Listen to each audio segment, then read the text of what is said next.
हाय, मैं Dhananjay Kumar, director of mentor community classes बाढ़। हमने आपको कल भारत रत्न का टॉपिक पढ़ाया था, तो हमने भारत रत्न का कल हम केवल डिस्क्रिप्टिव पॉइंट्स पे चर्चा किए थे। उसकी शुरुआत कैसे की गई, भारत रत्न कैसे दिया जाता है, भारत रत्न का रैंकिंग क्या है, कि कौन से कितने महिलाओं को मिला, कितने विदेशी लोग को मिला, कितनों को मरणोपरांत मिला, टोटल कितने भारत रत्न दिए गए।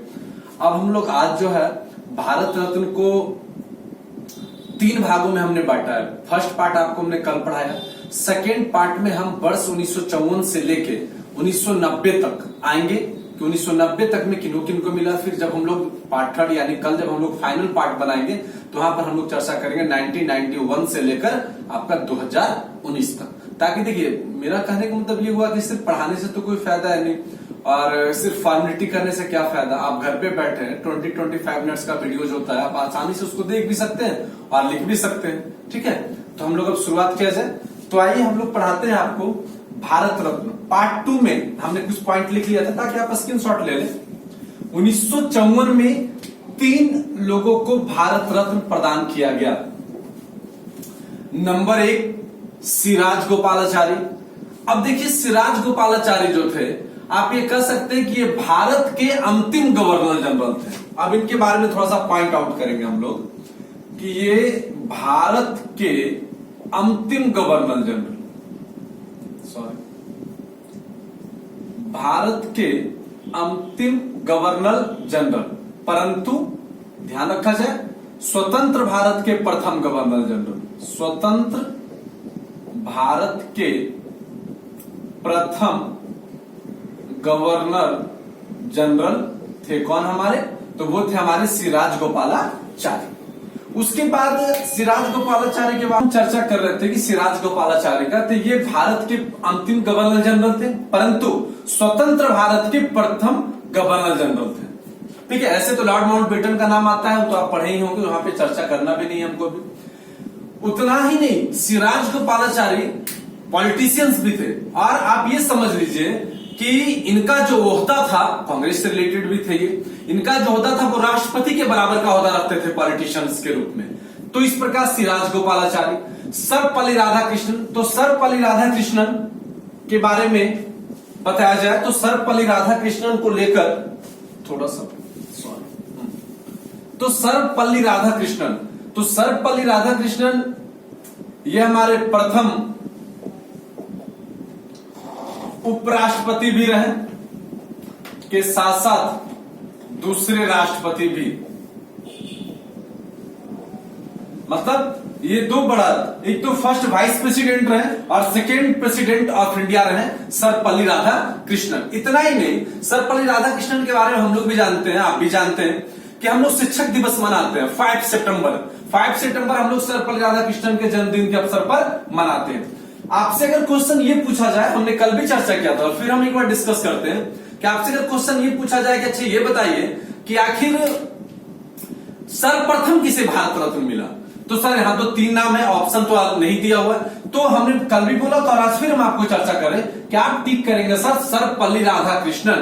क्यों? क्योंकि ये प्रेसिडेंट भी थे और वाइस प्रेसिडेंट भी थे, और सबसे पहले इन्हीं को आमंत्रित किया गया था भारत रत्न के लिए, इसलिए नाम जो आता है वो सर्वपल्ली राधाकृष्णन आता है। उसके बाद आते हैं सीवी रमन के बारे में। भला इनके बारे में क्या बताना है ना। देखिए सीवी रमन, सीवी रमन जो है चंद्रशेखर वेंकट रमन, इनका नाम किस से जुड़ा है? इनका नाम मुख्य रूप से जुड़ा है फिजिक्स से, जी, भौतिकी। और यह इनसे रिलेटेड पहले एक हम पॉइंट बता दें कि सीवी रमन और आपके रविंद्रनाथ टैगोर जी, ये 2 मात्र ऐसे व्यक्ति हैं जिनको नोबेल मिला। वो भी कब? जब हमारा देश आजाद भी नहीं था, जब हमारा देश ही गुलाम था, यानी जब हम लोग अंग्रेजों की दास्तान में थे, उस समय 2 व्यक्ति को नोबेल मिला था। वो रविंद्रनाथ टैगोर गीतांजलि के लिए 1913 में इनकी एक पुस्तक आई थी गीतांजलि, और सीवी रमन को नोबेल मिला था सन 1930 में। किसके लिए मिला था? तो प्रकाश का प्रकीर्णन, जी, स्कैटरिंग ऑफ लाइट अंग्रेजी में बोला जाए तो स्कैटरिंग ऑफ लाइट। तो डॉक्टर सीवी रमन को और आर.एन. टैगोर यानी रविंद्रनाथ टैगोर तो ऐसे व्यक्ति हैं जिन्हें आजादी से पहले नोबेल मिला। रविंद्रनाथ टैगोर को यानी पहले व्यक्ति हैं जिनको नोबेल पुरस्कार मिला जी, first Indian. R N. Tagore 1913, Rabindranath Tagore, और सीवी रमन को 1930 में मिला। किसके लिए मिला? स्कैटरिंग ऑफ लाइट में। दरअसल ये कहानी क्या है कि ये जब समुद्री रास्तों से जा रहे थे तो ये भूमध्य सागर को पार कर रहे थे, तो भूमध्य सागर में देखा वहां के पानी में नीला रंग और भी रंगों को देखा, तो उनके बारे में सवाल आया। वो सोचे आखिर ऐसा होता क्यों है। आफ्टर लॉन्ग डिस्कवरी, लंबी खोज के बाद उन्होंने वो पता लगाया कि नहीं, ये होता है प्रकाश के प्रकीर्णन के कारण। अब आप थोड़ा सा साइंस का पॉइंट समझ जाए कि प्रकाश का प्रकीर्णन है क्या। जब कोई प्रकाश किरण किसी परावर्तक सतह पे पड़ती है और पड़ने के बाद वो विभिन्न विभिन्न दिशाओं, जैसे ये लाइट ऐसे पड़ा और ये विभिन्न विभिन्न दिशाओं में ऐसे ऐसे फैल गया, तो ये जो इंसिडेंस है, ये जो घटना है फिजिक्स में, उसको प्रकाश का प्रकीर्णन कहते हैं। तो ये तो हमारा छोटा सा पॉइंट था, प्रकाश का प्रकीर्णन। ये तो नोबेल की बात थी। अब भारत रत्न पर जब हम लोग आ रहे थे तो सीवी रमन प्रथम वैज्ञानिक, first scientist in India to receive Bharat Ratna, the highest civilian award. C V Raman पहले ऐसे वैज्ञानिक, क्वेश्चन आता है कि प्रथम वैज्ञानिक जिसे भारत रत्न मिला भारत में, तो वो सीवी रमन। ये भी अगर क्वेश्चन पूछा कि प्रथम वैज्ञानिक, प्रथम भारतीय वैज्ञानिक जिन्हें भारत रत्न मिला, तो भी सीवी रमन। और नोबेल में भी पूछा जाएगा प्रथम भारतीय वैज्ञानिक जिन्हें नोबेल मिला, फिर सीवी रमन। तो इस तरीके से 1954 में 3 महत्वपूर्ण लोगों को नोबेल दिया, भारत रत्न दिया गया। श्री राजगोपालाचारी, सर्वपल्ली राधाकृष्णन और डॉक्टर सीवी रमन। जो है 1954 के बाद हम लोग चर्चा करते हैं 1955 में। 1955 में ऐसे तो 3 लोगों को मिला था, जनरली 3 लोगों को मिला था, लेकिन कुछ महत्वपूर्ण, चूंकि अब देखिए 48 का तो डिस्कस पॉसिबल नहीं है ना, तब तो पता चला 4-5 पार्ट बनाएंगे और आप थोड़ा उब भी जाते हैं। प्रॉब्लम तो ये है सबसे ज्यादा। तो 1955 में जवाहरलाल नेहरू हमारे प्रथम प्रधानमंत्री को मिला, और एक मिला था एम विश्वेश्वरैया। थोड़ा सा आप देखिएगा क्या उसको बोला जाए, हिंदी को लेकर दिक्कत हो लिखने में तो थोड़ा सा आप देख लीजिएगा प्रोनाउंसिएशन वगैरह। तो पंडित जवाहरलाल नेहरू को मिला।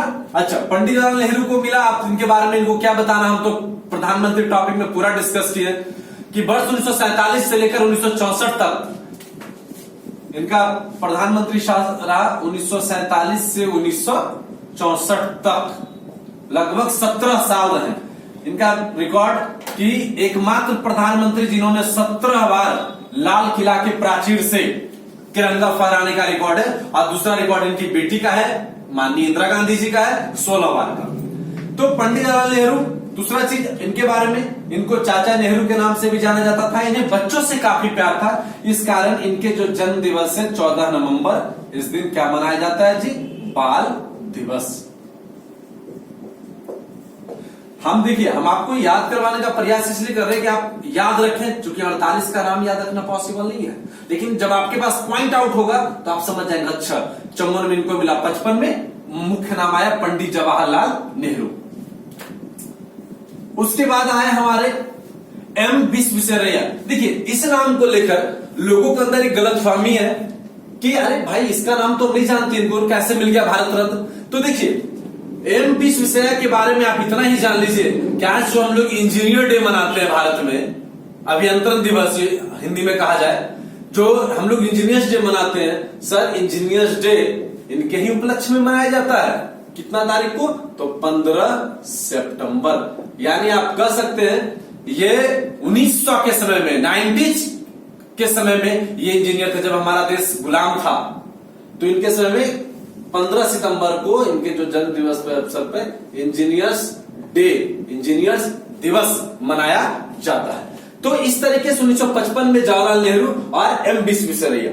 आगे आते हैं, आगे पॉइंट है हमारा 1955 के बाद, 56 में तो नहीं, 57 की बात करते हैं।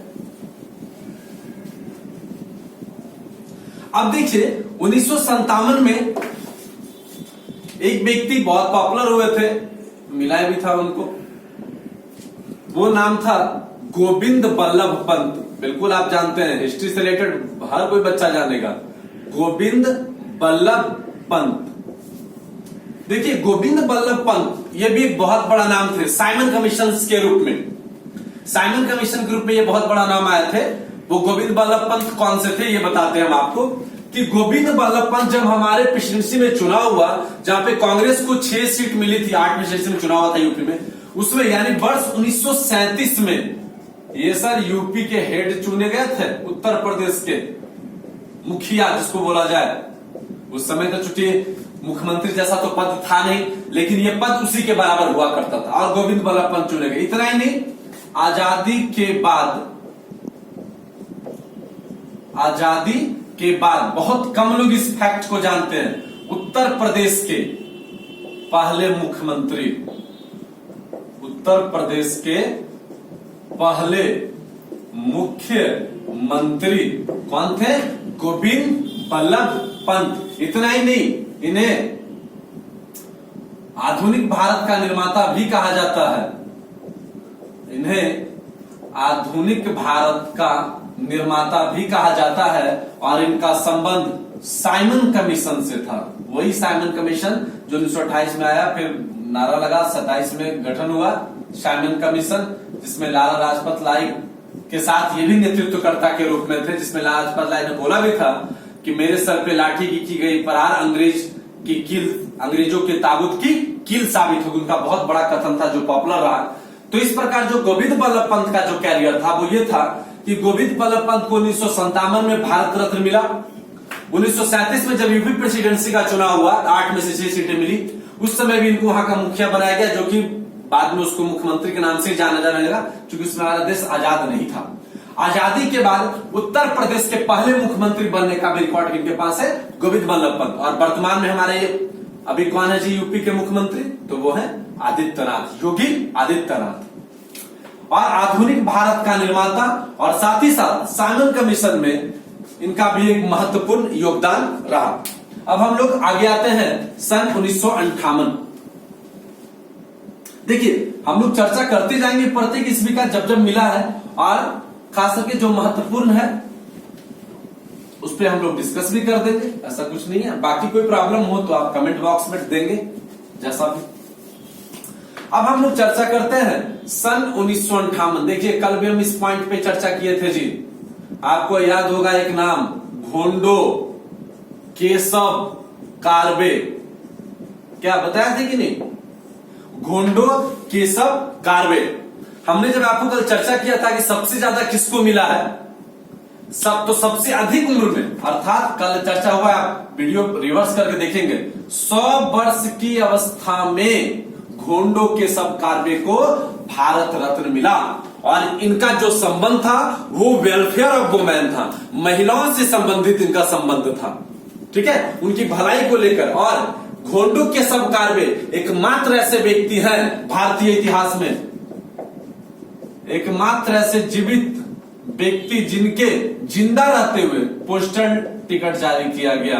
पोस्टल टिकट समझते हैं ना जी, डाक टिकट। मतलब आमतौर पे जो डाक टिकट जारी होता है वो किसी व्यक्ति के मरणोपरांत होता है, लेकिन घोंडो केशव कार्बे उस समय पहले ऐसे जीवित व्यक्ति थे जिनके जिंदा रहते उनके नाम पे पोस्टल स्टाम्प, डाक टिकट जारी किया गया। तो ये वर्ष 1958 में इनको मिला था। जब हम 1958 से आगे बढ़ेंगे तो एक और पॉइंट है हमारे पास 1961। ठीक है, आप इसका स्क्रीनशॉट ले लेंगे। ठीक, 1961, फिर हम रुकेंगे वहां पे 61 के बाद जी। अब देखिए 1961 की बात करते हैं। सन 1961, देखिए हम लोग कितना सारा चीज जो है नहीं जानते, इस पे पहले सोचिएगा। 1961 में 2 लोग को मिला, एक थे विधान चंद्र रॉय और दूसरा नाम था, भला इनको कौन नहीं जानता, देखिए जानना तो इनको भी चाहिए, दोनों तो सेम ही थे, लेकिन कोई कोई ज्यादा पॉपुलर होते हैं, पुरुषोत्तम दास टंडन जी। तो एक विधान चंद्र राय और दूसरा पुरुषोत्तम दास टंडन, इन दोनों को 1961 में नोबेल मिला। अब एक सवाल आपके अंदर उठा, सर इसको नहीं जान रहे, ये विधान चंद्र राय कौन है? ये सर वही विधान चंद्र राय है आप जिनके उपलक्ष्य में 1 जुलाई उनका जन्म दिवस है। आप क्या मनाते हैं? डॉक्टर दिवस। याद आया आप लोग को हम पढ़ाए ना क्लास में कि डॉक्टर्स डे कब मनाया जाता है? तो 1 जुलाई, फिर 11 जुलाई विश्व जनसंख्या दिवस है। तो 1 जुलाई जो डॉक्टर दिवस मनाया जाता है वो इनके ही उपलक्ष्य में मनाया जाता है, वो नाम है विधान चंद्र राय। ये पहले डॉक्टर थे। उसके बाद पुरुषोत्तम दास टंडन की बात करते हैं, लालजी पुरुषोत्तम दास टंडन। तो पुरुषोत्तम दास टंडन को लेकर इनका जो महत्वपूर्ण पॉइंट था, ये तो इससे ज्यादा और क्या चाहिए कि उनको भारत रत्न मिला, लेकिन ये हिंदी को ऑफिशियल लैंग्वेज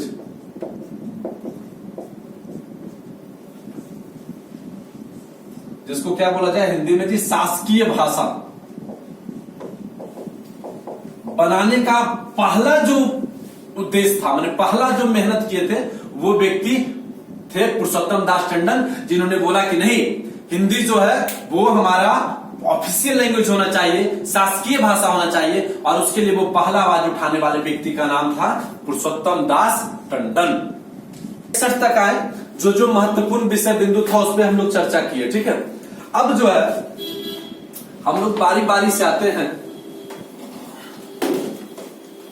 बहुत सारे बच्चे कहते हैं ना सर कि लंबा वीडियो बनाइए, मतलब 45 मिनट 1 घंटे का, तो हम कहते हैं उतना लंबा वीडियो बनाएंगे सर तो फिर नीरस हो जाएगा। ऐसे तो आप लोग टिपिकली वीडियो देखते हैं, 150 प्लस बच्चे लोग नहीं देख पाते हैं, लेकिन चलिए अच्छी बात है, कोशिश किया कीजिए, है ना। कम से कम घर बैठे रहे, लॉकडाउन है, सेफ रहिए, सुरक्षित रहिए, लेकिन उसके साथ पढ़िएगा भी तो, क्योंकि एग्जाम कौन देगा? एग्जाम में तो फिर आपसे ही पूछा जाएगा कि 3 महीना लॉकडाउन में आप घर में थे। ऐसा तो कुछ होना नहीं है, वहां तो आपको देना है जवाब, और आप जानते ही हैं कि कितना रोजगार आपके देश में सृजन हो रहा है पिछले 7 सालों से। चलिए हम लोग आगे आते हैं, छोड़िए उस पॉइंट पे। 1962 की बात करते हैं। तो 1962 में जो मिला वो मिला कि इनको डॉक्टर राजेंद्र प्रसाद। और इनके बारे में क्या हम चर्चा करें, सारण के जीरादेई में इनका जन्म हुआ 1962 में। हमारे देश के प्रथम राष्ट्रपति रहे और सबसे लंबे समय तक भी राष्ट्रपति रहने का रिकॉर्ड इन्हीं के पास है। आज तक कोई व्यक्ति 2 टाइम तक राष्ट्रपति नहीं रहा। तो डॉक्टर राजेंद्र प्रसाद जो है वो हमारे भारत रत्न मिला इनको, वो कब मिला? 1962 में। उसके बाद आते हैं 1963 की बात करते हैं। 1963 में मिला डॉक्टर जाकिर हुसैन जी, प्रथम मुस्लिम व्यक्ति, पहले नंबर 1। उसके साथ प्रथम मुस्लिम राष्ट्रपति, प्रथम मुसलमान, फिर प्रथम मुस्लिम राष्ट्रपति, प्रथम मुस्लिम राष्ट्रपति डॉक्टर जाकिर हुसैन, जिन्हें बाद में इनकी मृत्यु हो गई। 1963 में जाकिर हुसैन को मिला प्रथम मुसलमान व्यक्ति, और उसके साथ साथ प्रथम मुस्लिम राष्ट्रपति भी थे हमारे देश के डॉक्टर जाकिर हुसैन। और आपको की जानकारी के लिए बता दें, जब आप 10th में एक चैप्टर पढ़े होंगे, डॉक्टर जाकिर हुसैन इंटर में है, चैप्टर नंबर 2 पढ़ना है इंग्लिश में, वहां पे लिखे थे ये सबसे ज्यादा अपनी जिंदगी में किससे प्रभावित हुए थे? तो ये सबसे ज्यादा प्रभावित हुए थे डॉक्टर सर्वपल्ली राधाकृष्णन से। अपने लाइफ में ये सबसे ज्यादा प्रभावित हुए थे ये। तो 1962 में इस प्रकार मिला राजेंद्र प्रसाद को।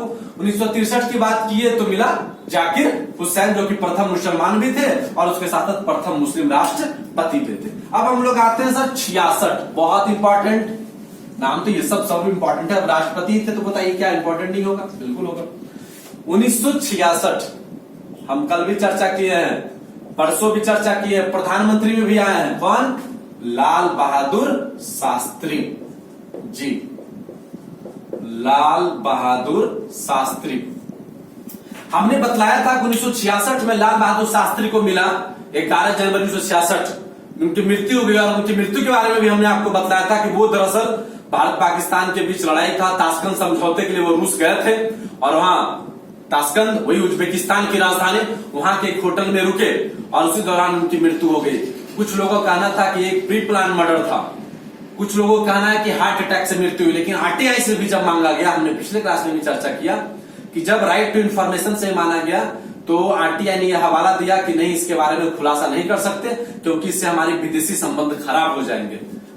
जो भी हो, इस तरीके से लाल बहादुर शास्त्री को सन 1966 में भारत रत्न दिया गया और ये प्रथम मरणोपरांत, हमने कल बताया था ना जी, शायद कितना 16 लोगों का ना जो भी था कि मरणोपरांत दिया गया, तो उसमें प्रथम मरणोपरांत जो भारत रत्न दिया गया वो दिया गया हमारे स्वर्गीय एवं यशस्वी प्रधानमंत्री लाल बहादुर शास्त्री को जी, जो जवाहरलाल नेहरू की जब मृत्यु हुई थी 1964 में, तो उसके बाद एक्टिंग प्राइम मिनिस्टर के रूप में आए Gulzarilal Nanda, acting prime minister, वो कार्यवाहक प्रधानमंत्री रहे, प्रधानमंत्री कभी नहीं बने, फिर निर्वाचित होकर आए थे 1966 में, लेकिन 64 में आ गया था लास्ट में। लेकिन बहुत दुखद बात है कि लगभग 1.5 साल तक ये रहे और उनकी मृत्यु प्रधानमंत्री कार्यकाल के दौरान हुई। ठीक है, चलिए उसके बाद 1966 के बाद आते हैं मुख्य रूप से, अब तो जो भी पॉइंट है 1971। अब 1971 में किनको मिला? 1971 में मिला इंदिरा गांधी।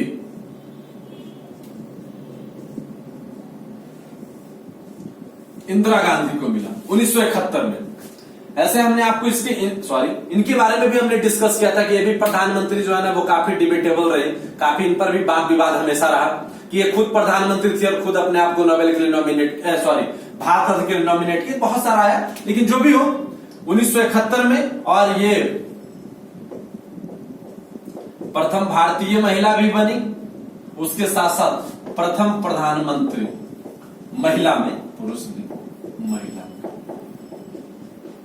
ठीक है, तो 1971 में मिला इंदिरा गांधी को। और विशेष इंदिरा गांधी के बारे में आपको जानना हो तो आप हमारे प्रधानमंत्री वीडियो में देखे, पार्ट 1 में हमने बताया है इंदिरा गांधी के बारे में, पूरा डिस्कस किया उसके प्रत्येक शासनकाल पे, वो जब जब बनी है तब तब का डिस्कस किया गया। रंगीन टीवी आया, उनके समय में कॉमनवेल्थ गेम हुआ, बहुत सारा पॉइंट था, तो वो तो सब वहां पे चर्चा हम लोग कर ही दिए थे। आइए कुछ और छोटा सा पॉइंट है 90 तक में। उसके बाद आइए सन 1975, इसमें मिला बीबी गिरी, इनके बारे में भी जानते हैं, विशेष आप देखेंगे। 1975 के बाद 1976 में मिला के कामराज जी, बस इनका पहचान यही था कि एक कांग्रेस लीडर थे। 1976 के बाद आइए 1980 जी, इसमें भी हमने चर्चा किया था मदर टेरेसा। मदर टेरेसा कौन थी मदर टेरेसा भाई? 1979 में इनको मिला था नोबेल। ऐसा भारत पे आक्षेप भी है कि बताइए हमेशा भारत में रही और विदेश वाले लोग इनकी प्रतिभा को पहले पहचान लिए और भारत वाले ही लोग इनकी प्रतिभा को बाद में पहचाने, इस पर भी काफी विवाद रहा था। तो 1979 में इनको नोबेल मिला और 1980 में भारत रत्न मिला। मदर टेरेसा को कलकत्ता में अल्बानिया से आई थी, कलकत्ता में इनका बहुत सारा आज भी मिशनरी चैरिटी वगैरह चलता है। तो 1980 में मिला आपको मदर टेरेसा को। उसके बाद हम लोग चर्चा करते हैं 1983 जी, ये भी इसमें बहुत इंपॉर्टेंट, किनको मिला? विनोबा भावे। आप लोग को हम पढ़ाए होंगे ना, इनसे रिलेटेड पॉइंट नहीं पढ़ाए हैं जी। पवनार आश्रम की स्थापना, भूदान आंदोलन के प्रवर्तक,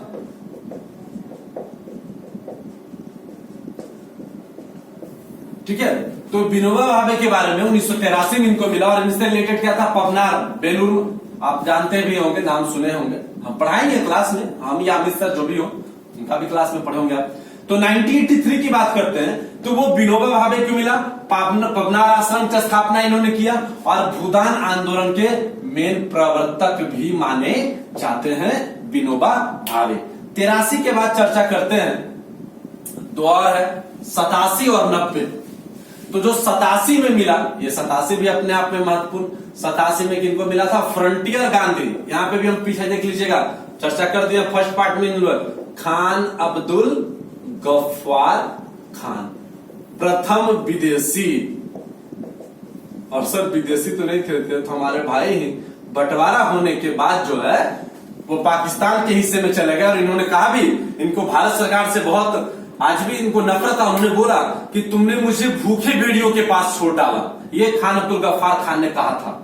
हमने कल भी चर्चा किया था कि इनको बिल्कुल पसंद नहीं था कि हमको पाकिस्तान में हमको जगह मिले, लेकिन जब बंटवारा हुआ भारत पाकिस्तान का तो इनका जो भाग था वो पाकिस्तान में चला गया, जिसके कारण इन्होंने बोला भी था कि हमें भूखे भेड़ियों के पास छोड़ दिया गया है। इनको सीमांत गांधी के भी नाम से जाना जाता है, सीमांत गांधी या फ्रंटियर, अंग्रेजी वर्ड है और कोई बात नहीं है, फ्रंटियर गांधी। और लास्ट पॉइंट हम लोग का है सन 1990, ठीक है। सन 1990 में जो नाम आता है वो भी संविधान के निर्माता के रूप में जाना जाता है उनको, भीमराव अंबेडकर। और एक और व्यक्ति को मिला था, वो दूसरी व्यक्ति और प्रथम विदेशी महिला, दूसरी व्यक्ति मतलब दूसरी विदेशी और प्रथम विदेशी महिला, और वो नाम था नेल्सन मंडेला। और आप पीछे वाले वीडियो में जाके देखेंगे, हमने नेल्सन मंडेला के बारे में बताया था कि ये पहली श्वेत राष्ट्रपति थी, 26 वर्षों तक जेल में रही। इनकी प्रमुख पुस्तक a long walk to freedom रही, आप पिछले वीडियो में जाकर देख लेंगे, ठीक है। तो भीमराव अंबेडकर को संविधान का निर्माता कहा जाता है,